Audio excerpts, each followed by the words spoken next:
Going on, everybody? Good old JM here with you on this Throwback Thursday as we present yet another out of the archives right here on the Casa D18 Studios. JJ, I know, has been working tirelessly to comb through everything on the NoDQ channel, on the Jeff Meacham Network, on his own Casa D18 Studios, on the J. Hebert 95 Studios, the Simple Man brand, to present to you something that you may not have seen before, something that you haven't seen in a long time, perhaps. I know I'm looking forward to what the Renegade has in store, and I hope you are too.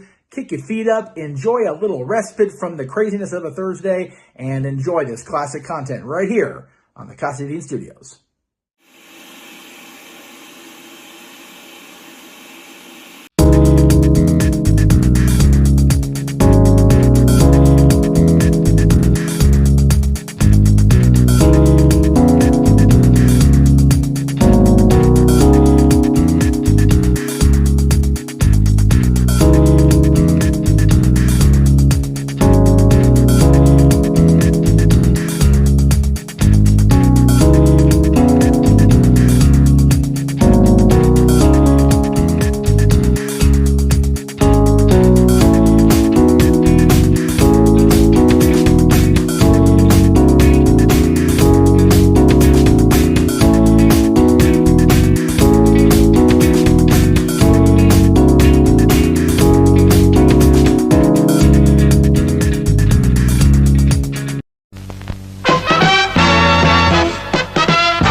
Now, preview time. So let's take a look at what's coming your way.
Welcome, NoDQ Galaxy, to another edition of the NoDQ Review. And I am Virtue here with this esteemed panel. And you know what, Aaron? I always introduce you first. We're going to go ladies first today. So with that said, Aaron Rift, how's it going? Oh, snap. Wow. Yeah, I'm just kidding, but I had to. Come on, man. We're a lighthearted bunch. How's it going, Aaron? That was savage, like Randy Savage. I'm telling you, man, that was vicious, my friend. Anyways, I'm doing very well. I'm happy to be here. I guess I'm going to be the brunt of the jokes tonight, but that's cool. Thank you for putting this all together and being the host, Virtue. I appreciate it. And I have to say, you were right about Rusev. I got to give you credit where credit's due. Well, hold up on that, because you might have the main event spot today for the Rift's Rage. So stay tuned, everybody. Jexy rocks. How you doing this evening? Or today, depending on where you're at. I can't complain. Happy to be here. Looking forward to it. I think it's going to be a good show. Always. I mean, and everybody knows that because right now we're not even 2 minutes into the video and we have probably 20 thumbs up. Big Vito! There you are, and I see that shirt you're wearing. Wow. When you come to work and you're wearing the brand name at Virtues. And just so I don't think I forget all my little trollettes and trolls are living their moms right now in their basement, having some popcorn and everything. When you are troll champion 2 months in a row, what do you bring to the dance? Your own troll cup. That's it. That's for all the people who are living in their basements with their moms. The moms got my digits. I know when I come to your own town, yeah, go to bed, little boy, little girl. Okay, I got to go take care of some grown-up business, have some adult beverages. And who they having with? The BIGV, all right? The SVK. They know what they're doing. They got the plan. Moms are fun to play with. I always love moms. Let's start the show, guys. Here we go. And that is a well-earned and deserved reward. I just don't hand those out. I watch that page, the NoDQ forums, closely to make sure the appropriate person gets that. So with that said, that is one of the greatest forums where everybody's having a good time. And you want to know something? For all the guys in the forums, I got to give you guys props, okay? Because wrestlers can't take criticism and they can't take jokes. But you guys are in there throwing bombs at each other, and Peter Falk is a jobber, and this one's a jobber, and the other one jobber, and Buddy, and all this stuff, which is all a good time. That's why I like being in there, and I like messing with you guys, because you guys are always looking to have a good time. I thank you for that, okay? And I also thank you for being, putting up with me being troll champion. I'm going to keep wrecking shit in that thing. And I know one or two guys actually got upset. Yo, man, you're making fun of my mom. How could you do that? You're really freaking good. I'm 18. I just started a job. I know. You're 18. You don't even know who your daddy is. All right, come on. Give me a break, kid. Come on. Wow. That's why, folks. That's why Vito is who he is and why he wins the awards that he does. With that said, I know we always talk a lot about Raw and SmackDown, but before that, I want to briefly recap from everybody's side here, Chris Jericho versus Kenny Omega from Wrestle Kingdom 12.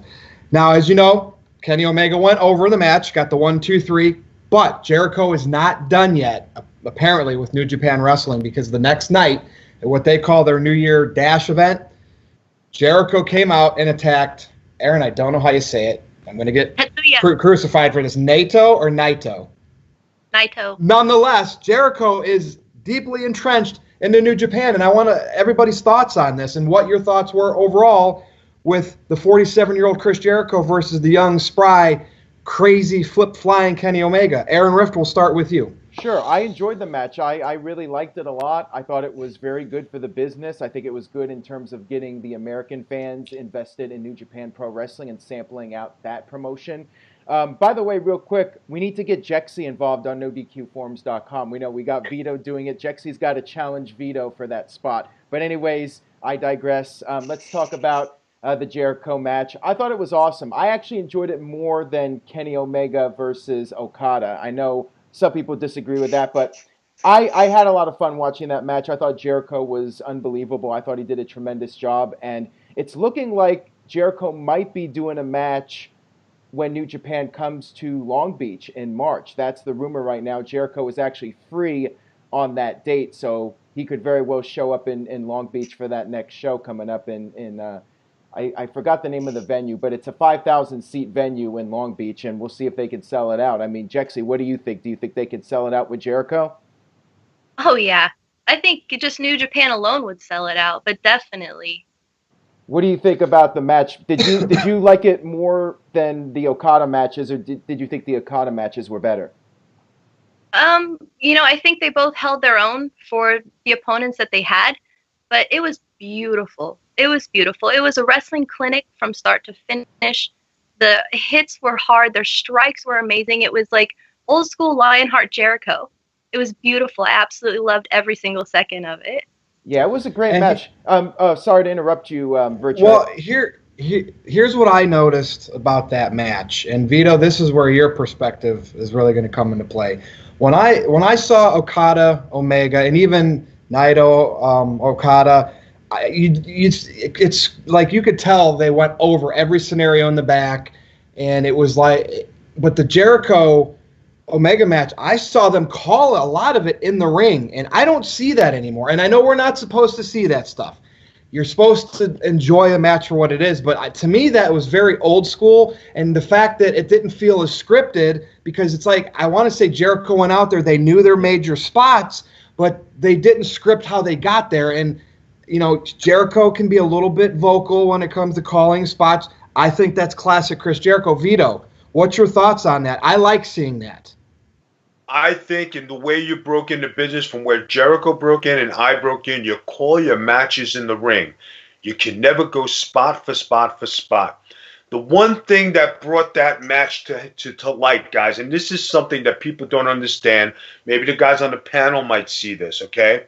What you saw of Chris Jericho, okay, is Chris Jericho being able to do things that he wanted to do and able to do, and not fit into the WWE brand of wrestling. He had a free line to go do what he wanted. Yep. It's not that he couldn't do these things. He can do these things, but WWE's brand of wrestling doesn't allow these things. So when you saw Chris Jericho doing these great things and working and being freestyle and working like you're in Memphis, or you're working in Puerto Rico like you're in the territory, which New Japan is when you're going over there, okay, it is a great thing, because a lot of times the best matches are called in the ring. You don't go spot for spot, because a lot of wrestlers go, okay, what happens when this spot goes phooey? And then they don't know, they get mixed up, they don't know how to do it. A real pro knows how to call in the ring, take your time, do your stuff, you're going to call it, and that's why it was a good match. Another reason it was a good match, Jericho was able to be Jericho. That was great. Was Jericho supposed to go over on Omega? No, because that was the young Chris Jericho against the old Chris Jericho, okay? So he put him over. And then you know what happened the next night? You're in one angle, and what you guys don't remember or don't understand is that when you are the top heel and you're coming, when you're finished with one program, you go right into another. So Jericho's still in the thick of things, and that's the way you book. That's wrestling booking 101, guys. So if anybody's on the independent scene and you think because you lose your title and then you got to go wrestle some rookie, it doesn't matter. You can be right in the scene by going into another angle right after your match. Okay, I don't like you. Bang. Okay, we just started a program. And that's with Chris Jericho. He's still relevant. He probably has another 2 or 3 guys going for him, where he works down to a Cody Rhodes on the 3rd or 4th tier. Okay?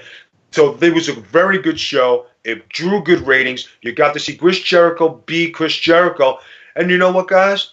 There are things that he probably still has in his magic bag that he'll pull out on the next match. So everybody sit there with your eyes open. I think it'll be good. Hey, Vito, Wrestle Kingdom had almost 35,000 people on hand, and I think Aaron last year was like 26 or 28,000. It was up considerably. So who was that? Chris Jericho and the buzz of him? I believe it had to be. I mean, yes, Omega and Okada, it's a year later, and they're grown even more popular from the big 2017 those guys had. But did those guys really draw that extra? I think that was Chris Jericho. Some people disagreed with me on social media. Aaron, do you think Jericho did that extra? Well, from what I heard, there were a couple of thousand people there that were from the Western areas, like the United States and Europe and so forth. So, yeah, there were definitely some fresh faces in Japan for this show, more people flying out than ever. I would say it's a combination of both, though. I think the buzz from Omega's matches with Okada definitely helped. That and, of course, Chris Jericho. I definitely feel Jericho was a big factor in more people tuning in and subscribing to New Japan World and that sort of thing. One thing I wanted to add too, the one thing I did not like about the match was the fact that the referee was calling for the rope break when it was no DQ. Now Jericho actually did speak out on this and said that when he was yelling at the referee, that was a shoot, that was legitimate. You know, the referee was not supposed to call for a rope break. But I enjoyed the match nonetheless. I thought it was tremendous. I think that was absolutely fine, and I'll tell you why, Aaron. Normally not, because you want to think that everybody's on the same page. But the fact that Jericho and even Kenny Omega are North American, and they were in Japan with a Japanese referee, I like the disconnect there of maybe them not knowing the rules, because how many no DQ matches do they have in Japan? Yeah. Not many. So to me, that was fine. If that was a flaw, Jericho sold it beautifully. And the fact that he took out the ref and his son and whatever like that added, Jericho was saying F into the camera, F that. Awesome. Just great. Any other thoughts before we move on? Yeah, just real quick. One thing that I absolutely loved about it is that they worked his lion tamer. Omega didn't just immediately, like you see in WWE, it's almost like instant that once somebody gets in a submission, if they're close to the ropes, they're going to crawl over, they're going to break it. He worked it. And it made you think, is Omega going to pass out? Is he not going to get it? And then, they just held it and let it build to the point where when he did get out of it, that was that great comeback. I loved that. Yeah, just a very classic match. And it just goes to show you, right, Vito and Aaron, you don't have to be perfect to have a great classic match, right? I'm telling you, and the one thing you guys brought up, which is something like Aaron said, Jexy said, and you said, did Chris Jericho bring more seats into the place? He absolutely did. What does the WWE miss these days when they do their special pay-per-views? They don't bring in the stars like they used to. They bring the same run-of-the-mill guys that they always do. Nothing against the run-of-the-mill guys who are the regulars on the show, but they never bring the stars like when they used to bring Burt Reynolds and Pete Rose and this one and that one. So you knew it was a star-studded event. Here, these guys bring in Chris Jericho, a former WWE superstar, probably one of the best names in the business, and it added 10,000. What happens next year when they add 2 or 3 WWE superstars? And if it goes up another 15,000, they're onto something. That's something that WWE used to do to draw the houses that WWE stopped doing, so the old formula works. Do you know why they don't do it no more? Because they don't want to pay the money. They want to be cost conscious. They want to budget.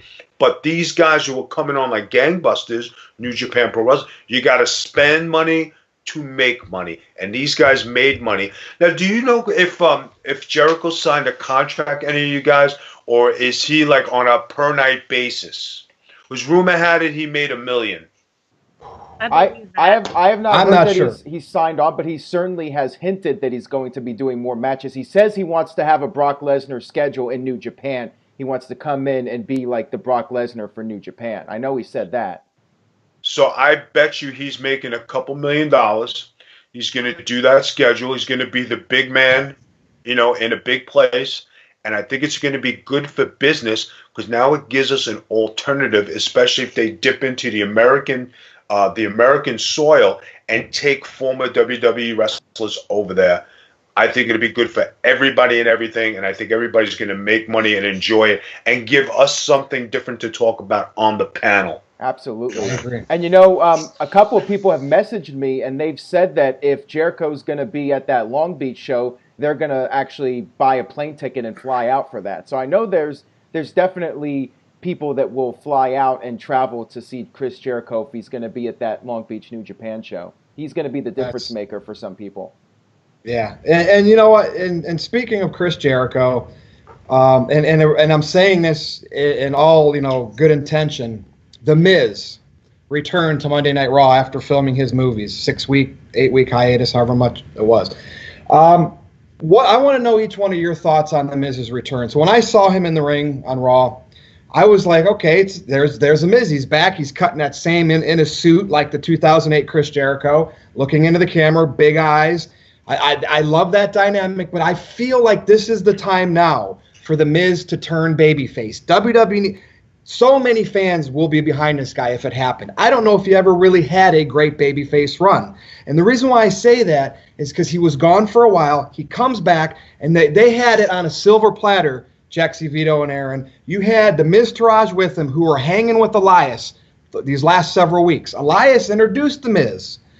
He walked out of sight. That would have been the perfect time for Elias to come back, do something to Miz, and then all of a sudden Axel and Bo Dallas are standing there, and guess what? They join in on it, and all of a sudden now you have Elias as the heel with those guys, and the Miz is made as a babyface. What are your thoughts on the Miz's return? To me, it's same old heel Miz, which is good. I like it, but I want to see more. Aaron? Well, I liked it too. I thought it was cool to see the Miz back. However, I don't know about him turning heel. I have mixed feelings on that, or turning face. Babyface? Yeah, I feel like WWE would somehow mess it up. I don't really have confidence that they would make it work, for one thing. And the other thing is, Miz does such a great job.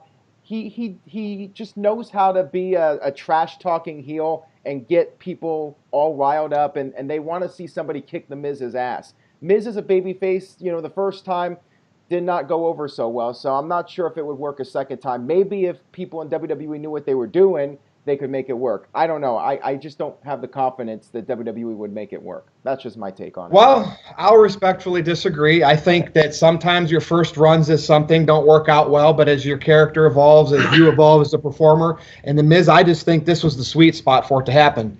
Jexy, what's your thoughts? I'm excited to see him back. I think there's a little bit of trouble brewing in the Miz camp. Now that he's back, he's got his sights set on the Intercontinental Championship. But at the same time, he still kind of has to deal with Elias. Because when he was out, Elias kind of stepped in and led the Miz Taraj a little bit. I can't imagine that he's going to be overly happy about that. So does he go fully against Elias, or do they turn against him? Does he just set his sights on Roman? Yeah, and Jax, maybe it's because we've talked about, I've been a big supporter of Elias, and I want to see him get pushed, and he can control a crowd so well. That would have been, to me, the best of both worlds, because I think the Miz, people would have genuinely loved knowing the Miz is a babyface, yes, or whatever. But then I think that would have helped Elias, because Elias has been kind of buried. He's been put in good spots, but then it just seems like they don't know what to do with him. Vito, I know you've been a proponent about how they've dropped the ball big time on Elias. What's your thoughts with this Miz returning, and could they have had so much more last night on Raw? But they just don't do stuff with like the that. Miz returning, it's good. The alliance with his guys is good.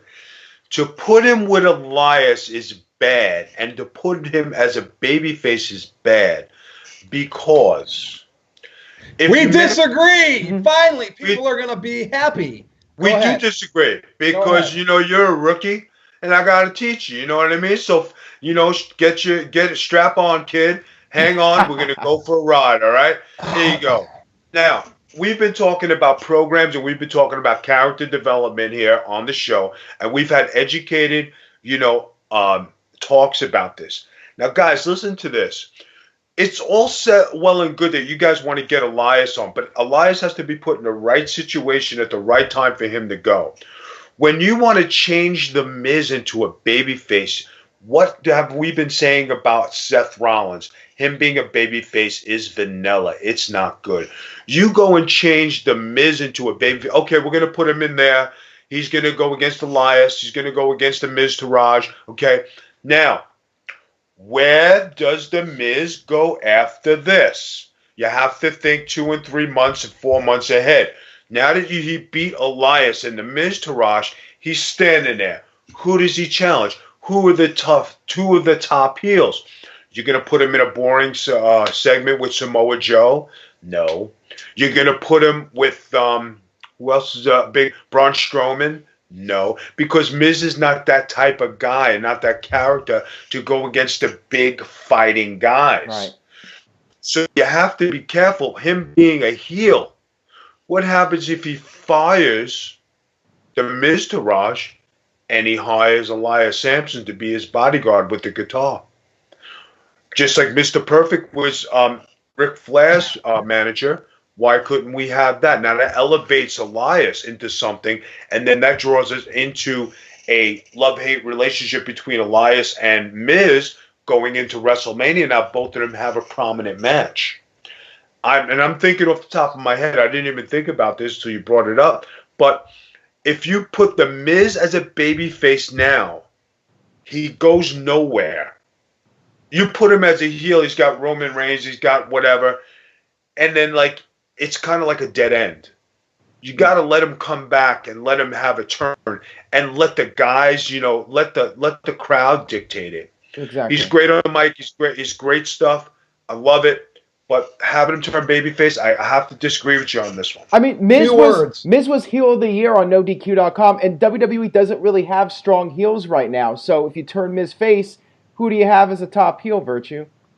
Two words with The Miz: Rolling Stone, the strike while the iron's hot. And heels aren't made to. They're made to make money because they're made to build up the baby faces. So that I understand. But, gosh, I just think with the Roman not getting over, with the fans, Vince wants him, but yet he's still over. So I'm not saying Roman's not over. I just think that this was the perfect opportunity for The Miz because, people like him as a heel because he's good at it. He's a likable guy. So who would be a top heel? I mean, yeah, of course I want to see Roman Reigns, but now with Joe's untimely injury, I wouldn't mind seeing Average Joe, and I've been calling him Average Joe until WWE does something worthwhile with him. I like Joe. I liked him from Ring of Honor. I liked him from TNA. But now he's hurt. It looked like we were going to have a love triangle with the Intercontinental title with Roman, Miz, and Joe. We don't. How bad is Joe's injury, Aaron? But that, to answer your question, if Miz went babyface and Joe didn't get his foot injury, Joe. Yeah, and keep in mind you have Strowman as a face now. I mean, they're really weak on the heel side, in my opinion. Yeah, again, that's my thought. So I'm happy when people finally disagree with me because the people in the comments always think we're all kumbaya, but no, not all the time. Jexy, go ahead. Sorry, what about Balor Club? I think they're pushing them heel, don't you? Guys, don't you think the Balor Club is a year too late? Yeah, and they already I think we discussed this last week, or we discussed this before. With Luke Gallows and Anderson, when they beat the Dudleys, that was the prime time to make them the main tag team. They took AJ Styles away. They put Finn Balor with them because they have nothing. And they had nothing going with Finn Balor. They had nothing going with Luke Gallows and Anderson. They put them together. Hey, let's put these guys together. This should have been done a year ago. Now it's too late because now where are the 6-man tags? Shield is not around. Who do you got to fight these guys? They're already scampering for talent. So to put them in there, and just because you go nerd and you got Finn Balor smiling, it makes me sick. It looks like they look like a bunch of jobbers, and they should be in the friggin' chat room with the rest of the No DQ squad. You know what it's missing? You know what that angle's missing? AJ Styles on SmackDown, and to me, that's the big dynamic that will make that Balor/Bullet Club, more meaningful. Jexy, you brought this up. I didn't even put it down to talk about. Great topic. What's your thoughts on this Balor Club? When I look at them, I see heels because, maybe it's just because of, I don't know. Because I don't like Finn Balor as a babyface right now. But I think that it's a year too late, Vito, correct there. And without AJ on the same show, it's that interest appeal of the history of it. Am I crazy? But that to me ruins it. What's your thoughts on it since you brought it up? Yeah, no, I totally get that. And kind of like we said last week, it is a little bit late, but now that it's started, they have to go with it. They have to do something with it. It gives them a spot. It gives them a chance to do something. But at the same time, that's what I was saying. What if that somehow they came against the Miztourage? And now you have these two groups where they kind of have their bodyguards. They kind of have, Balor and Miz would probably be a pretty good match. I could see that happening. I could see that being something at WrestleMania. But what happens if Finn Balor won the Royal Rumble and went on to face AJ at WrestleMania? Was Balor the demon when they had that match at the pay-per-view a few months ago? I don't think so. No. Oh, he wasn't. No, I thought he was. Maybe not. He could potentially win the Rumble and then face AJ at WrestleMania, and you could have some kind of reunion there. I don't know. I'm really intrigued by the Royal Rumble this year. I have no idea who's going to win it. So I think that's a positive that we're all guessing what's going to happen. I mean, Does anybody have a clear idea? Virtue, do you have any clear idea at this point? No, I mean, like I said, I think we've talked about this before. When AJ and Balor did this, AJ went on to become the WWE champion, so big punishment, right? Balor jobbed to Kane, you know, and of course now is with, I don't know if this is a demotion, Vito, but now he's with Nerds. So to me, somebody's not taking Finn Balor seriously, and we got to all point to Vince McMahon. Maybe Brock Lesnar is calling his card because he didn't want to wrestle Jinder Mahal. He got to wrestle AJ, so maybe he's like, I'm not wrestling Finn. It's not believable. I mean, Vito, what's your Guys, elaborate for me, I don't think the too sweet thing in the middle of the ring between AJ and everything. I just think that realizing the size difference of Finn Balor and his credibility in the ring when it comes to WWE superstars and him wrestling the big guys is not believable. It is definitely not. He ain't walking into a place and he ain't kicking nobody's ass. What about the demon gimmick? If he did that more often. Okay. He gets the demon gimmick on. He doesn't sell. Okay, so you don't sell anything. So what does that make you? A non-selling demon? Okay, and then we have to beat you. You're still 5 foot something. You're still the same wrestler. You're still coming up with the same moves. It's a great gimmick. It belongs on 205 Live. It doesn't belong on the mainstream. And when you're pairing up guys, I remember we talked about this.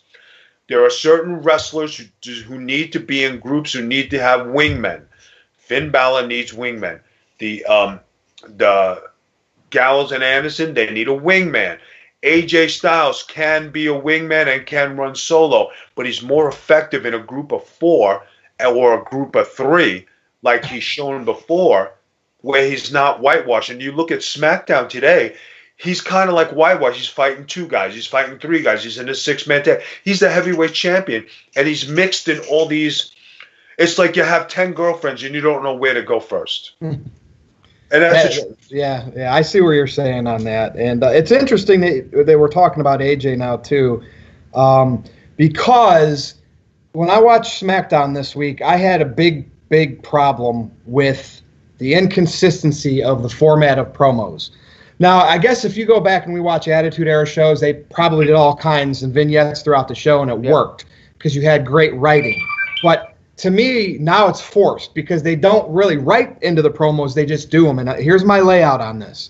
So on SmackDown, you started the show. AJ Styles in the ring with Renee Young in like an interview session, which was weird. And you clearly, AJ felt awkward. He seemed like he wasn't comfortable. Like he would have done better just cutting that promo by himself, standing in the ring with the mic.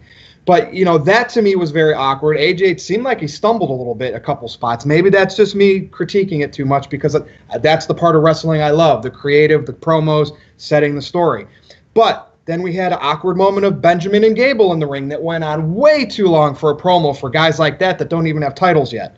And then, Daniel Bryan was out there, Owens and Zayn. And it's just like, to me, if you're going to put promos and into the show, don't just throw them out there to throw them out there, but hook it with a story thread.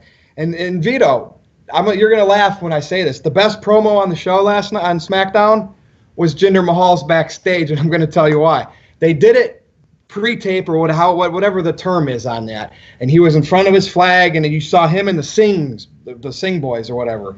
But the funny thing is, by the end of that promo, they cropped in and got those 2 guys out of the shot, and all you saw was Jinder Mahal. Where was that kind of stuff when he was WWE champion? Just like slowly making Jinder like, hey, I don't need these guys. I can do this on my own. I'm a man's man.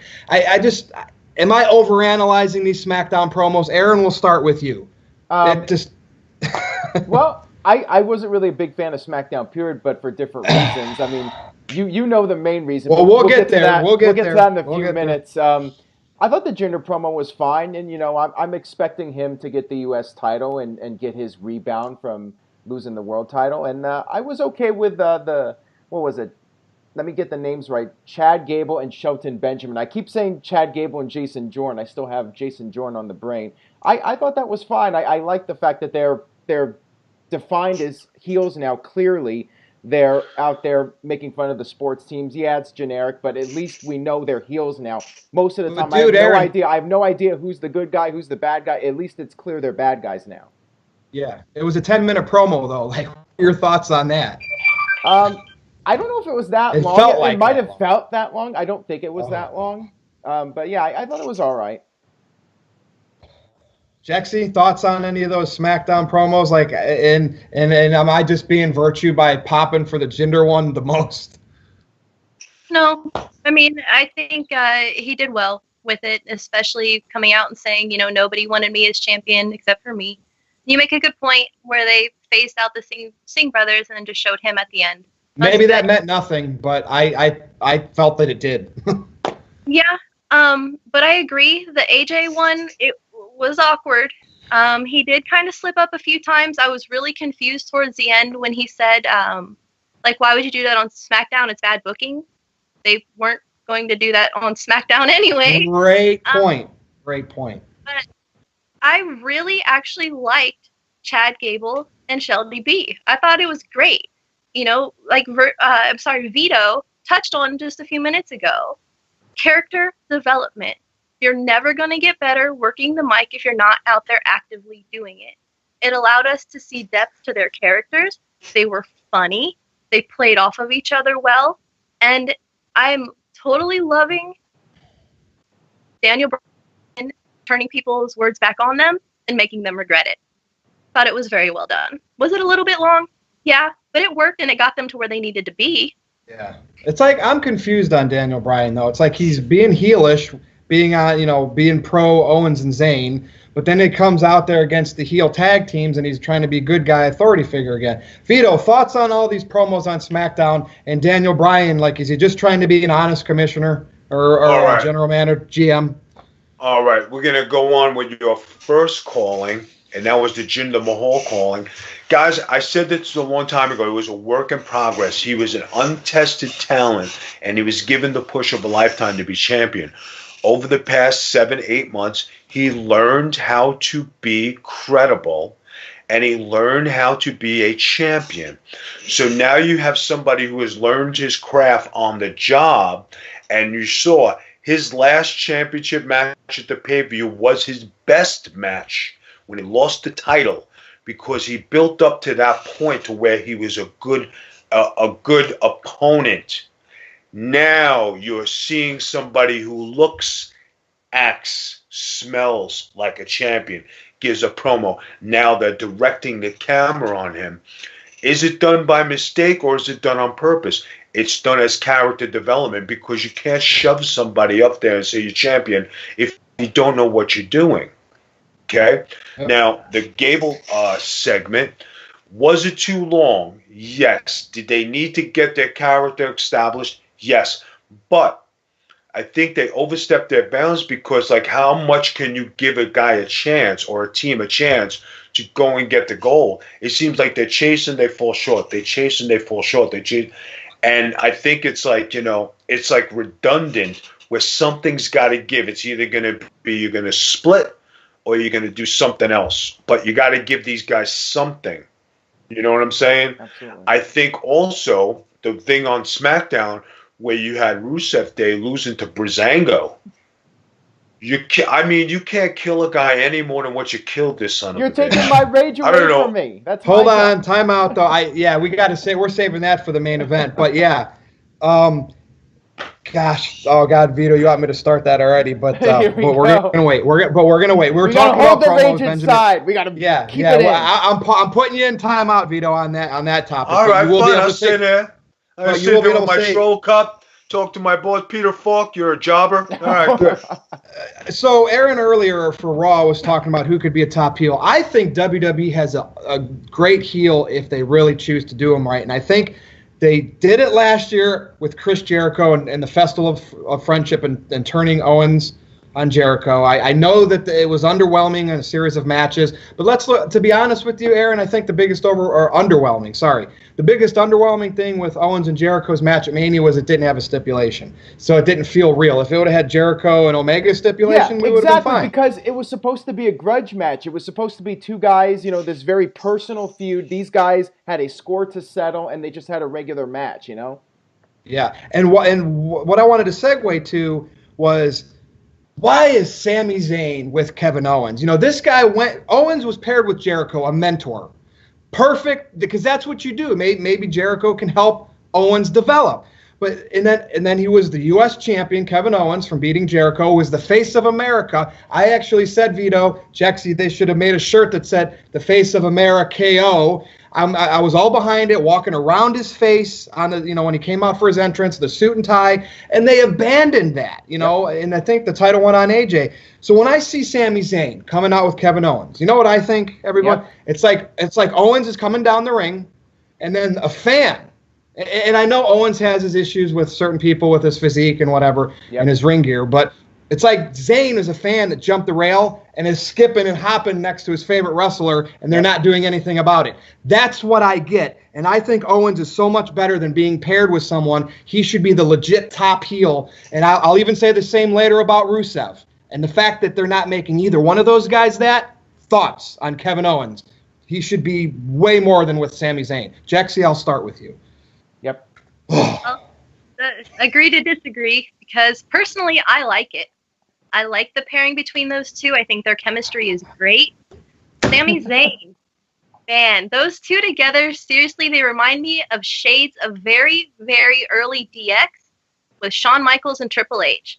Degenerate, out the ass, going out there messing with everybody, messing with the authority. They cut great promos. Even him just standing there saying, yep, I think it's funny. It makes me crack up every single time they do it. It's like Beavis and Butthead. I love it. Yeah. I get the butthead part or the Beavis, whatever Owens is, but I'm not. Zayn to me is ruining it. Jexy, go ahead. What's so great about Sami Zayn is this? He's just coming across like a fan that jumped the rail. And look, a lot of people will say, hold on real quick, and I don't mean to interrupt you, maybe I do. A lot of people will say that I listen to Russo's podcast, and I agree with everything he says. He does not like Kevin Owens. I'm sitting there putting Owens over to the moon. So this is me and how I feel. I'm not agreeing with Vito all the time. I'm not agreeing with Aaron or you all the time or Vince. I'm doing with what I feel in my gut. So with that said, I don't like Sami Zayn in this role at all. Put a mask back on him. Call him generic. Ouch. Oh, generic. That would be entertaining to me. Go ahead, Jackson. My apologies. No, I think it's all right. He has that just snarky attitude to him about it too. I feel like they complement each other very well. I love it. Yeah, it's like Nelson and Martin from The Simpsons, the episode where they have to get the lemon tree back. That's exactly what it is. Are you liking it, Aaron? I love it. I think it's very entertaining. I think they make a great team. Like Jexy said, they have tremendous chemistry going back to PWG. They've been friends for all these years legitimately, and they just work well together. I like their pairing. I find it very entertaining. And the goal of watching the show is to be entertained. And it's the era of sidekicks, and even Rusev has Aiden English. Vito, what's your thoughts on Kevin Owens? Am I going to get the trifecta of everyone against me here? Go ahead, man. I think that it's very indie, and it doesn't belong in the main event, and I can't stand either one of them. Oh, man. So you're going farther than me. All right, I got you. Go ahead, elaborate. Sami Zayn does not look like a wrestler. Every time he's in the corner, his gut sticks out more than anything in the world. It's Kevin Owens. At least Kevin Owens can wrestle. Sami Zayn brings nothing to the table, even from day one. He just doesn't belong in a WWE ring. Kevin Owens, he's mid-card at best. They have them both in the top spot, but that's because they don't have anything else to put in the spot, guys. So if I was gonna watch this as a comedic thing and be like, okay, we need something in the middle of the show, those guys are in the middle of the show. Are those guys main eventers on SmackDown? No. If we're going to go back 10 years to when wrestling was wrestling, and you had Shawn Michaels, and you had Kevin Nash, and you had Scott Hall, and you had Ric Flair, and you had Hulk Hogan and Sting, The Undertaker, and you had all these Babe guys. Ruth and Mickey Mantle and Roger Maris. But hold on. What I'm saying is, when you have all these guys, right? Yeah. And you have a guy. Okay, I'll go back to WCW. This way, maybe you guys can understand it. WCW had all the guys, right? They had Ric Flair, they had Hall, Nash, Hogan, Funk, Flair, Sting, blah blah blah blah blah. They had here's a big Vito coming up through the ranks. Now he made it through the tag team titles, wrestled through there, and he's got TV time. He had vignettes with them. Then Big Vito goes against the Rick Steiners, the Goldbergs, the Kevin Nash's, tags with Booker, does this stuff, and you're with the big boys. You're actually in a main event. You're in a pay-per-view with Ric Flair. You're in the main event with Kevin Nash. You're in there with Terry Funk. You're in there. You're making your way up the rank, and you're meaning something with guys who mean something, right? In an era where you had to fight for your TV time for you to be good. Do you think that Kevin Owens and Sami Zayn can fight with those guys at that era, at that time of wrestling? Well, you know what, Vito? You make a great point, because I remember watching Kevin Owens and Sami Zayn in PWG back in 2006, and I was blown away. I thought they were putting on great performances, and say what you will about El Generico, Sami Zayn, he always put on the match of the night. I mean, I was always extremely impressed with his performances at PWG. Now, with that being said, 10 years ago, I would have never predicted WWE was going to sign either of those guys, because I thought these guys look like indie wrestlers. You know, they don't have. Yeah, but AJ Styles was putting on great matches, and he didn't make it until way after the fact, when there was nobody there for him to jump over. You guys forget there's nobody for these guys to jump over. And where are they going for their talent? They're going to the indie talent, because that's what the people like today, is indie wrestling. That's what you're seeing. Well, that's because that's all that's left is the niche fans that like those. The casuals are gone that like the Roman Reigns types guys. And that's why when you look at the Wrestle Kingdom and you look at Chris Jericho going to New Japan, it's big news. Okay, Chris Jericho, WWE superstar, going over to New Japan. I got to watch this. He elevated Omega as being a young Chris Jericho, okay, and he's in an angle with the big dog. Here's Chris Jericho. You got some tricks, kid, and you could do some flips. But this old dog's got some flips, and I could do some tricks too. Right. You follow what I'm saying? Yep. With these guys here, it's just like Finn Balor, right? He doesn't belong in there. Could you put Finn Balor in there with a Ric Flair and expect Ric Flair to lose to Finn Balor? Or do you expect Scott Hall to lose to Finn Balor, or Kevin Nash to lose to Finn Balor, or Shawn Michaels to lose to Finn Balor? No, it's not believable. Why do you think he hasn't fought Brock Lesnar? Because it's ridiculous. He lost to Kane because he's supposed to lose to Kane. You think if he fought the Big Show, he's going to chop down Big Show and beat him with one of those spinny things? Come on, guys. Let me stir the pot a little bit here, since we have Jexy here as well. I mean, would the same thing apply to Pete Dunne? Ah! Yeah, Pete Dunne. He could join an OTQ thing, and he's a jobber. He's a jobber. Really. Oh, For the record, Jackson, And I then like she Pete comes Dunne. back I this do. week, and she wears RVD shirt. She goes, "Hi guys, RVD." Yeah. I wrestled RVD. It wasn't all that. Okay. Yeah. Okay. Good. Great. Hey, Thanks for coming. he's a long-term friend of NoDQ, all right? Oh yeah. Did He he send said you a shirt? Huh? Did he send you a shirt? Did he Yeah. give you that? You're such a liar. Well, that's the thing. I mean, if you look at the wrestlers today, they're not. If you take a lineup of wrestlers, the whole WWE locker room, you're gonna see some like your Strowmans, your Roman Reigns, your whoever else you want to throw in there. But the general lineup of today's roster versus say a 1996 roster, 97 roster, 88 roster, whatever you want to go back to, you're gonna see a huge decrease in size overall. Correct, Vito? No, you're right. And guys, okay, now what's the big thing coming up that they got here? And I know we're going to go way back in history, guys, and this is just something. Royal Rumble? No, the 25th anniversary of Raw is coming up, right? Yeah. Okay. Now That you're talking about that. Now, you have a young Skull Von Crush on the very, very beginning episodes, number 4 in the top 30 episodes, okay? And I was a regular on the Manhattan Center shows. I was a regular on on all the shows from Superstars and everything. And you talk about looking the part, being the part. How many guys could say they could wrestle Tatanka at the time, who was a monster, undefeated? A Typhoon, who was undefeated. The Bulldog, Bret Hart's first Intercontinental title match. All these guys who looked the part. And here was a young upcomer, Skullbone Crack, who looked like a wrestler, looked like a German Nazi wrestler coming in. Look to here. Can I wrestle? Yes. Was I taught properly? Yes. Did I have the experience? Absolutely. Did I learn on the job? Yes. But I was believable. Was I going to jump through hoops to top these guys? No. I was a development character. I was somebody they'd have to sign and develop. Now, if you put these guys in that position today, these guys would be enhancement talents who would just do the job and that's it. AJ Styles started out like that, but he didn't wrestle those type of wrestlers. It's just a different era. What you're seeing is what they have to put out to you. Because if you look at the roster on SmackDown, what do they have besides the Randy Orton? Nobody really.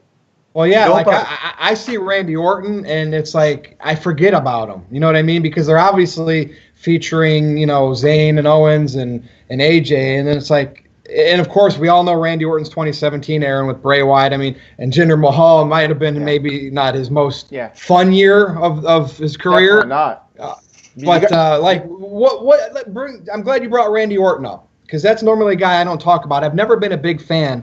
But what could they do something really clever with Randy? Let's talk about Randy Orton. Aaron, do you think they could do something really clever with Randy Orton at this stage of his career? They could, but I don't think they will. I think Randy Orton's just going to be in that role that he's been in for the past year where he'll sometimes be in the main event, sometimes he'll be in a 6-man, and he'll just be there. He's just going to be around. I don't know what they're going to do. So is it because he looks the way he does? Like who in WWE is saying, we have to have Owens and Zayn and Finn Balor and these, and I'm not going to say vanilla midgets, but indie guys, smaller guys. We have to have them up there or our fan bases, they're all going to leave us because that's what they want. And to me, it like puts Randy Orton, he gets lost in the shuffle. Jexy, any thoughts with that? And that's why Randy maybe comes across as stale to you, Aaron, because it's like WWE doesn't have that clear, like would you rather have, and Bob, everybody can answer this. Would you rather have Randy Orton just kind of stuck there and they use him when they need to, like against Jinder or whatever? Or would you rather have them just shove him down everyone's throats like a Roman Reigns? You have to pick one. Jaxie, I'll start with you. A couple of thoughts. No, I don't want to see him get shoved down everybody's throat. He's, 13-time champion? He doesn't have to prove himself anymore. He can fit into any role, and he can do it, and he can do it well. I like him with Nakamura, personally. I like it. But, talking about the guys aren't as big anymore. No, they're not. Heavyweights used to be heavyweights. And so does that mean that the David and Goliath mindset of matches has phased itself out?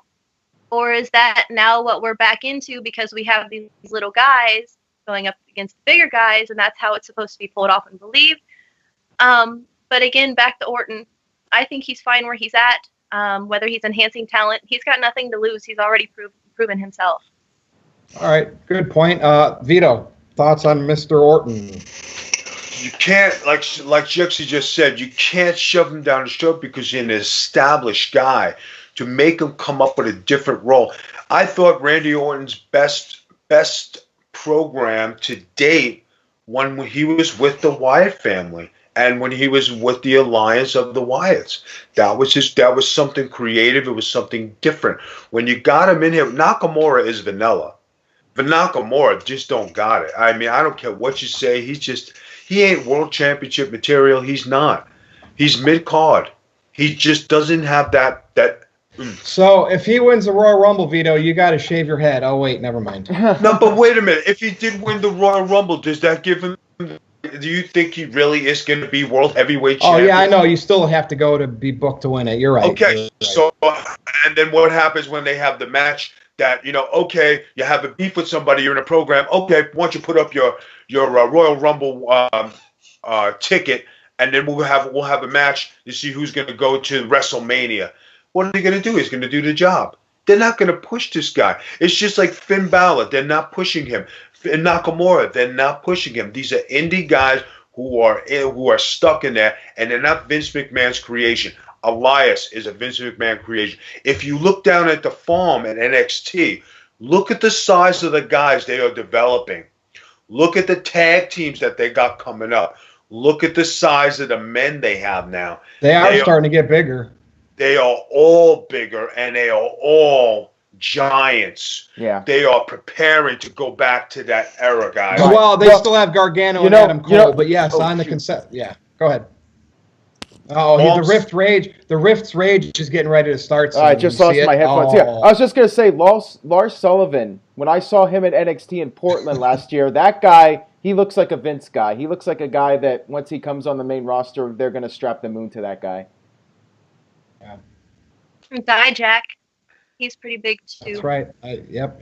You know, and it's just like Randy Orton. Yeah, he is. I guess he's been around a while, and I just, you know, with Cena, he just shows up whenever they need to make that big impact, and you know, maybe they can at least do that with Orton. I just don't think they're really trying. He just kind of blends in with the SmackDown roster, and he doesn't feel important, and he should. He's a 13-time champion. He's a veteran. He came up with Batista and Lesnar and Cena. And it just feels like he's just blended into the SmackDown roster. And if you're going to do, you know, if Brock's so special, Batista's a movie star, and Cena's so special, I think it's time to make Randy feel special, even if it's when needed. I guess that was my point there. And it is what it is. But you know what? Let's do this. Main event time. And Aaron. At least he's better than Peter Dunne. Oh. That would be a great match. Pete Dunne versus Randy Orton. Like, Pete Dunne versus Big Vito. How about that? Hey. Hell no, I drop a bomb. Aaron, take the floor. Well, last week we had Vito's Rage. Well, and go ahead. This week it's going to be Rift's Rage, and you can throw a curveball at me, but I think everybody knows what you're going to talk about. I'm not throwing any curveball. It is my thoughts on Rusev Day being destroyed, permanently ended on SmackDown this week. Those are really your thoughts. I mean, just from one night. Go ahead. Yeah, I mean, I will never forget it.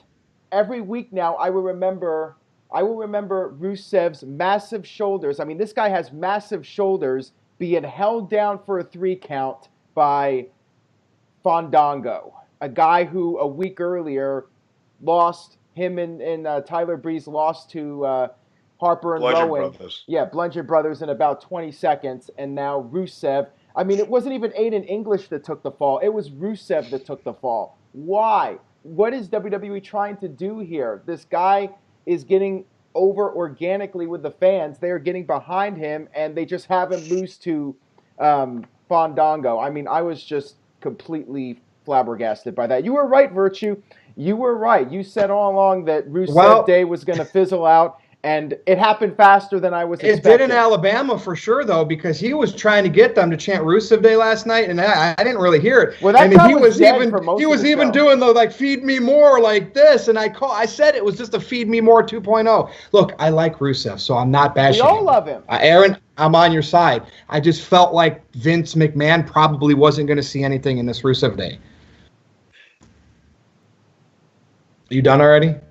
Well, the thing is, you know, I think Vito mentioned this last week, you know, the whole thing with Lana. I wonder if there's some sort of issue there with Vince and Rusev over the Lana situation. You know, I know Vito touched on that last week, and it's just weird because Rusev, he looks the part. He looks like a badass, and yet he's being jobbed out to Fandango on SmackDown. So, Vito, your thoughts on what happened this week? Guys, did anybody watch Total Divas? Sorry, I do not. I have been watching it. Jaxie, do you watch it? I do, but I haven't seen it in the last couple of weeks. Now, I watched it before I came on tonight. Watching Lana on that show, she has an attitude with everybody. She got something to say. I know it's a paid show and everything, and everybody looks for the drama, but Rusev is an easygoing guy, and he puts up with his wife. And let me tell you something. She is high maintenance, and she has to be catered to. And, you know, God bless him. I mean, and I'm going to say this, you know, you guys, you marry a good-looking woman, you know, hey, good for you. But if she's that hard to keep happy and she's got yakety, and something to say, guys, go to a different candy store because it ain't worth it. And what you see on that show translates into what's happening on wrestling today. Lana has a mouth on her, and she has heat with every one of those divas. She is controversial, and who's the WWE taking it out on? Rusev. So, like I said, he's getting buried. She ain't making no headlines. They ain't letting her wrestle. They ain't letting her do nothing. So, for the Rusev Day, guys, it was good while it was going. It was a stupid thing that caught on. Hey, let's close. No. Not to say that what you liked is stupid. Just the fact that from where he came up here to where he went down here, he should never be. He should still be up here. And I'm a Rusev guy. I think he's better. I think he should never have lost. I think he should be the top heel in the whole company. But they make him like a friggin' like a clown.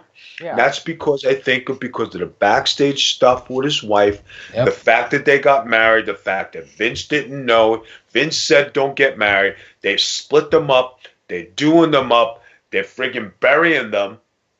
They're on the Diva show. But where do you think Rusev is going from here? It's either somebody's gonna turn on him. New Japan. Yeah, he could go to New Japan. But while he's on the contract, the only way to save Rusev right now, WWE Creative, I know you watch the show and listen, please. Bury some Rusev some more, okay? Have somebody turn on him. Have Lana come out and make the save. Have them come out as baby faces. Have him steamroll through the friggin' roster to the main title. There you got Rusev back. That's what I'd like to see. That would be 101 booking. I hope you're listening. You heard it here on the No DQ show. Go. It should have been done a while ago, but yeah, Jexy, any other thoughts on it? You know, you guys literally said it the best. I don't really have that much to add. I just think it's very sad. You know, he lost in like 2 seconds with an RKO to Randy Orton. He lost to John Cena when they had the flag match, and it would have been great to have seen him go over. Then starts getting some steam back, and they absolutely take it all away from him. I mean, like you said, where does he go? Where does he go from here? How do you play off them losing to the Fashion Police? Yeah. I don't. Let's get some good writers to pair with Vince McMahon, you know, and that's no disrespect to anyone that's been writing for them and that's their career. And, you know, if it's Road Dogg, Jesse James, or Dewey Foley, or whoever's on the creative teams, I mean, I'm sure they try.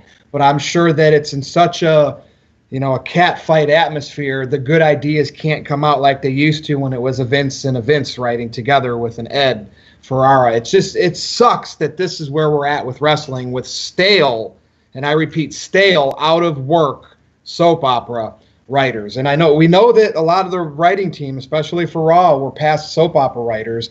And let's be honest, there used to be a dozen soap operas on daytime TV. Now there's 2, 3, 4. Well, what happened? All the shows got bad. All the writers lost their jobs. Creativity was lost. And that's what Vince McMahon has brought in to write his shows. Erroneous. Yeah. You know? Yeah, we've been missing that the whole time. We missed that phrase the whole show. Yeah, no, I'm waiting to drop a bomb on somebody. I was going to say erroneous. Who the hell is Ed Ferrara? Did he really contribute to the friggin' thing? He was Russo's protege. Yeah. Don't bury Russo. Wait. He was he actually wrestled on the California Indies. His name was Beautiful Bruce Bodine, and he wore like these pink tights, and it was just really cheesy. Hey, easy on Ed though. He wrote legit TV before he went into WWE. At least he contributed. I gotta say, he took a hell of a suplex from Dr. Death Steve Williams on Sunday Night Heat or one of those shows in '99. That's because he had no choice to take the suplex. Yeah, he pretty much got murdered with that suplex. If you go back and watch it. You knew where I was going with that, though. That it was an intimate scene setting back then, and we got really good results. And you know what? When I was watching Raw, and you saw the clips, the promo, the hype for the Raw 25, and 30 seconds of watching Austin with the Zamboni going in and hitting Vince in the ring, and just the different Attitude Era stuff, there was more creative writing in that 30-second clip to promote Raw 25 than there was on the whole 3-hour show of Raw. Right? I mean, that's how good it used to be. And I'm not just saying, it's one guy. It was a whole collective effort. But the fact is, again, it was more It was an intimate setting, and I think the great ideas, sure, people had bad ideas. Vince Russo had bad ideas. Vince McMahon had bad ideas. I have bad ideas. Aaron, everybody has bad ideas. But when your good ideas come out and are heard, that's what wrestling is missing today. The good ideas are not being heard because it's like an echo chamber. So that's my thoughts. I don't really have anything else to say today. That's because Vince McMahon likes writers who write yes on their paper. Yeah. They're yes men writers. Yeah, they write what Vince wants to hear. Yeah, that's what Jimmy Jacobs said actually in a recent interview, that there's like 25 writers there and they're all writing for Vince. That's the bottom line. See, if I was part of that team, I would be I would throw a lot of stuff at Vince disagreeing, and if I lost my job in a week, then all well. But at least I said I stuck up to Vince McMahon because I said I think I have better. No, but you say that sitting there today. But when you get there, it's a different vibe, my man, because you want to impress. You want to make your thing stick. You can't tell me, because everybody goes through it. You never were in position, and everybody who's in your position says the same thing until you get there. And when you get there, it's a whole different ball game. You got your new shoes on. You got your Kmart tie and shirt on. You got your new suit on from Kohl's. You got all your stuff there. Your mom patted on your head, combed your head, made the part in your hair, and sending you to work, okay? So you cannot say, and this goes for everybody out there, everybody has a saying before they go into the show. But when you get to the show, you stand up, your shoulders are out. How you doing, sir? How's everything? How's everything?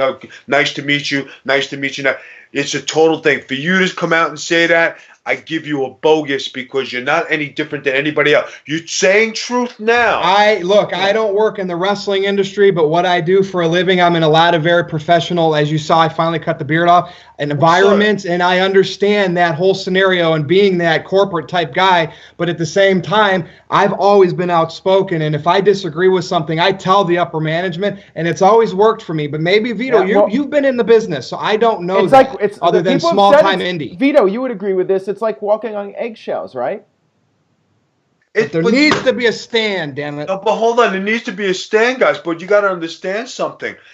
Every one of us, was Aaron, Jesse, you, me, when you get to that point and you finally kick the door in, you're so happy to be there. The last thing you want to do is cause a stir, cause a controversy, cause any shit. You're trying to make your name and make yourself stick. And this goes for everybody out. This is a free wrestling lesson. And this is good. Everybody can go in with that bravado. I'm going to change wrestling. I'm going to do this. I'm going to do that. You're going to do the same thing that everybody else does when they walk in that door. You're going to sit there. You're going to say hello. You're going to make nice. You're going to have these thoughts in your head. You're going to get the vibe of what they're about. And you're going to go with the flow. Maybe 6 months down the road, you'll get the balls to say, you know something, Vince? Is it all right if I call you Vince? Oh, thank you, Vince. Vince, I was writing this in my bedroom at my mom's basement. I just think you should, read this. And he's going to go like this. Take it off. And he's going to take your papers and go like this. Is there anything else you have to say? I'm going to go back to my radio station, my basement, and my mom's, and I'll talk to you later, Vince. I'll see you. That's what's going to happen. And it's not a diss on you. It's not a diss on anybody. But corporate that's America? That's the way it is. Hey, listen, ECW, one boss. You get there. I'm going to do that. No, you're going to go with the flow because there's a program in place. WCW, you're in there with all the big boys. You're going to go in there. You're a hot shot on the indies. You're coming out. You're popular. You're new. No, you think you're going to say that to Nash and Sting and Flair and Goldberg and Steiner? You're going to come in there and say that? No. You're going to go to TNA and there's Booker and there's all the other guys from WCW. Are you going to say that? No. When you go to WWE, are you going to say that to Triple H and Shawn Michaels and Ric Flair and Hogan and Batista and Cena and Orton and all the other, and Bob Holly and Bradshaw and Simmons and Benoit and Guerrero? Are you going to walk in there with your ideas and say, hey, I'm going to do this? You're going to fit in, my friend. That's the name of the game. I need to do a vignette of me in the boardroom situation so you can really see me. But anyway, all right, that's you were there, man. You would know way better than I would. But it's not about being there. It's the truth. I wouldn't just say things just to blow smoke up your ass. Hey, listen, Did I want to wear a dress, or did I want to be Big Vito, tough son of a bitch, and kick your face in? They said, hey Vito, what do you think about? Okay, no problem, I'll do it. And what was I? I was Big Vito kicking somebody's face in a dress. I went with the program. I didn't cause a stir because you don't want to cause a stir. I hate walking on eggshells, though, so that's why I would never go there, and I would continue to do what I do. I totally believe Vito because when I've been involved with indie wrestling here in, well, not here in Oregon, but in Southern California, like, I was stressed out. Like, I would never want to deal with it on a higher level. It's just the indie stuff. I see it too. I see it too, but I guess maybe I just feel like I'm that one in a million that could really make a difference, but that's just maybe being overconfident. But again, I like being on the No DQ review and panels with you guys instead. So with that said, another great show, everybody. I thank you. This was another blast, and I'm already looking forward. Erroneous. It wasn't one of the best. This every week. The best. I have no choice because you know why? Yeah. We didn't cover the hot story of the week. Big journalists and analysts. Well, I probably have it written down, but go. What? Shoot, man. Exclusive hot tip right now from Big Vito. Exclusive hot tip. We're not going to talking about Pete Dunne and his crappy shirts. We're not talking about RBD and his cut up shirts. We're not talking about Aaron being, in the basement with that same cat litter in the corner there. You know what I mean? Not talking about this man over here with the Knicks hat, which I am impressed you're wearing a Knicks cap, by the way. Yeah, thank you. But what is the hot story this week, guys, besides Wrestle Kingdom and everything? Heath Slater getting caught in the bathroom on a plane, and they have videotape of it, and he made TMZ and every hot news item this week.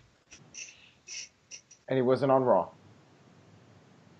This had nothing to do with Raw. This is news, wrestling news.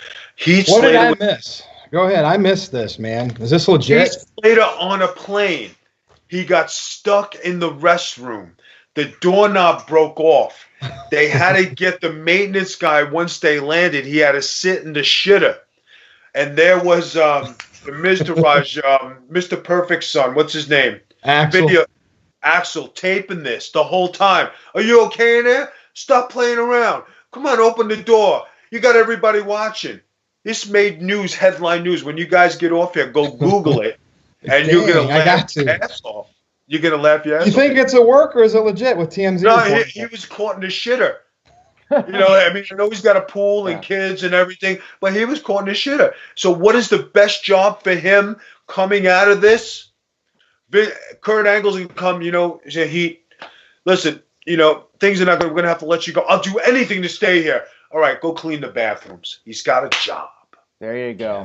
I think he was on Raw. I think he was on Raw, actually. I just don't think they mentioned it. He got the shit beat out of him. That's what he was on Raw for. Yeah, pretty much. But now he's going to be cleaning bathrooms. That's the thing. We'll see what happens. Vito, thank you for your contributions. Hot tips of the week. All right, Virtue, go ahead. All right, everybody. Jexy, let's start with you. What you got to tell everyone? You can catch me on Twitter and Instagram at JexyRocks. Again, it was always fun. It was a pleasure being here. I say best one yet. I say best one yet. But we got, like I said, Jexy, we got to get you on the forums trolling people. You got to jump on the bandwagon. And Jexy, you have 1 week. You have 1 week now to make your rage or prepare for it. But we want the Jexy's rage next week. Big Vito, tell him about everything, man. Well, first and foremost, okay, I'm at the Virtues DQ over here. No, it's Aaron Rift's No DQ, but it's the Virtues Rage. It's the Virtues Rage with Aaron Rift and the gang, okay? This is one of my favorite shows. I love doing it here every Wednesday at 9 o'clock just for my troll patrol, in the No DQ forum where we have a bunch of guys, great time, everybody enjoying themselves. We got a good thing going on. We're gaining momentum. We're gaining a lot of fans. Everything is good. I got the Super Ugly show I do with the Long Island Boys, and they're doing good. I taped that last night. I got my own Q&A on Facebook. That's done at 7 o'clock before the Super Ugly show. I have my show Getting Color with the Vince Russo brand. Catch that. It comes out on Mondays and Tuesdays. Okay, we have the Big Vito brand on Twitter. Go over there and follow. We have the Big Vito brand on YouTube. Go over there, subscribe. A lot of good videos. We also have the Big Vito brand, if anybody doesn't know. just got another show on the brand. It will be the second show. My wife has scored a show with teen moms that'll be appearing on Saturdays. So the Big Vito brand has come out of nowhere, learning the podcast business, and I now have 2 shows on Podcast One. I'm doing these great podcasts with a bunch of great individuals like you guys, and I'm getting out there more and more, and I want to thank everybody for the opportunity to be here. I have a great time with the forum that we have going on. You know, guys, check everybody out here. You know, support the brand, support the guys who are on YouTube. This is what it's about. We're all a team here. And you know what I say, you know, like I mentioned you guys on the Russo brand, I told them about our troll call. And it was great. And Vince thought it was great. And he thought it was funny as hell. He goes, "You really go in there?" I says, "Yeah." I tried to add him as a friend on Facebook, but his Facebook wouldn't let me add him because I told him, Vince, I'd love for you to pop in. I think he shut it down, but yeah, that's good work though. Thanks for mentioning. No, but he actually, you see, here's the thing with Vince Russo, guys, and here's something you guys got to learn. Okay? He hates wrestling with a passion, right? To hear him talk Teen Mom, like they're taping tomorrow, it's like a tea session. It's like 2 chicks talking, and they're going Teen Mom all balls out. He don't want to know wrestling. He likes doing the other show. That's why the Getting Color show, we just don't talk about wrestling. We talk about life. This past week, we talked about manscaping. I gave out all my secrets. He wants me to do my own segment where Do you sell Avon, Vito? Because I might need some skin so soft. I might need some skin so soft. I'm going to tell you even better. I dated Avon, all right, and all her products. Nice. So you know what I mean. I'm a guy like that. There's the wife trolling me. She's on the side. I just put over your show, Teen Mom. You're taping tomorrow, babe. You're wonderful. I love you. He said that you're gonna have. Noel said you're gonna have some tips on your teeth and skincare coming. I have tips that would shock you, and this is something I learned throughout the years. Everybody says, "Vito, how do you look so young? How come your teeth are so white? How come you do this? How come you do that?" It's all maintenance. I go for mani-pedis. I get my eyebrows done. I do my own. He's a diva. I'm a diva. I am a diva. I am a diva. I'm a heavy diva. He's still wearing dresses, and that's okay. It is okay. It's like Ed acceptable. Wood. Ed Wood wore dresses. That's right. I wouldn't have it any I know other way. Pete Dunne ain't wearing no dresses. Hi, Noel. Guys saying hello. Oh Hey man. guys. She's not I'm feeling. not feeling good. She's not feeling too good. Well, tonight, with that said, Aaron, follow that closing. Go I'm ahead. I'm not even gonna try. Go ahead and check out AaronRift.com, my Facebook page at Aaron Rift on all social media. Make sure you go over to BigVito.com. BigVito.com, right? That's the short URL. Yep, BigVito.com. Okay, because I think I was using the longer URL or something, but like Virtue said, it points to the same page. BigVito.com. Check it out. Buy a t-shirt. Buy the merch. Buy the NoDQ.com shirts at ProWrestlingTees.com. Use the code Just like SAVE5. Yes. Vito and I have on. Yeah. Yes, and go over to RobVanDam.com, and I'm sure you can get that tank top that Jexy's wearing for RVD. RVD's a good friend of the site, so check out RVD stuff as well. And that's it. Virtue, go ahead and sign us off. Thank you, everybody, for another great NoDQ review. Everybody out there, you can follow me on Twitter at NoDQ_Virtue. And you know what? If you want to be trolled, go see Vito in the NoDQ Facebook forums. Come see me on Twitter because we will give you all your entertainment's worth. With that said, this Sunday, January 14th, if you're near Cleveland, Ohio, come on and check out UXWA Too Legit to Quit. I will be there. I will be at ringside. And the doors open at 2. Bell at 3, and if you go there, I think it's like $15 a ticket. But if you say Virtue's Rage at the door, we're going to get you in for $10. So that's all I got. You should comp. That's Jexy all I got, and I will autograph. If Jexy makes the drive there, you should comp her. If Jexy shows up there Sunday, she will be in the show, and even if it's walking me out to the ring with my group.